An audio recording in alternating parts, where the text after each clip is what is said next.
A už teraz nahráva. Ahoj, nachádzame sa v Žiline, v Mestskom divadle, akurát sme skončili. Sme na večeri, dal som si grillovanú zeleninu 100 gramov, dúfam, že toho bude dosť.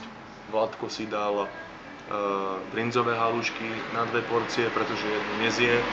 Dali sme si jednu minerálku, dali sme si jeden metový čaj z čerstvej mety.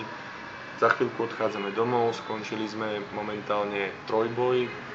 To bolo vlastne v rámci festivalu, kde som dostal malú postavu ako prvák. Veľmi sa z toho teším. Ďakujeme veľmi pekne.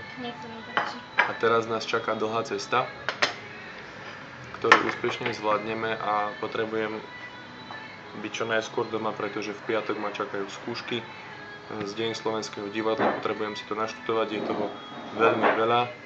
Tak držte nám palce a pozdravujeme zo Žiliny. Ahoj, ďakujem za krásne predstavenie, čaká vás do roboty ešte veľa. Áno, presne tak. Aj teda ešte v celom živote. Presne tak. A ďakujeme za peknú, úspešnú sezónu, že som mohol poznať Vládka, viacero hercov z Národného divadla, že som sa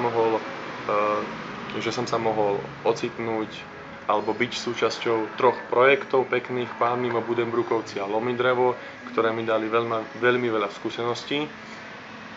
A teším sa na novú sezónu, končím 1. ročník, nastupujem do 2. a nechám sa prekvapiť, čo nám prinesie tento umelecký život, niečo nové. Slovenskej klasiky. Slovenskej klasiky. Ahoj, čau.